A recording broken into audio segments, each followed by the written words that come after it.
اللہ کے رسول نے فرمایا، شادی کرنے سے پہلے دین دیکھو، اخلاق دیکھو اور پھر رشتہ کرو۔ اگر لڑکا اپنی پسند کا اظہار کرے تو اس کو نافرمانی نہ سمجھو، اور اگر لڑکی اپنی پسند کا اظہار کرے کہ میری شادی یہاں کرو تو اسے بے حیا نہ سمجھو۔ یاد رکھنا،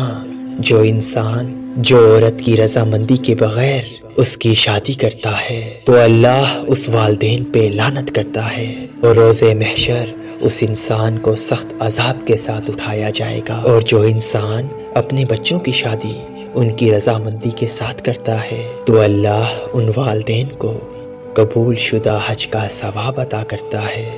اور روز محشر ان کو تمام بندوں کے نزدیک سرخرو رکھے گا۔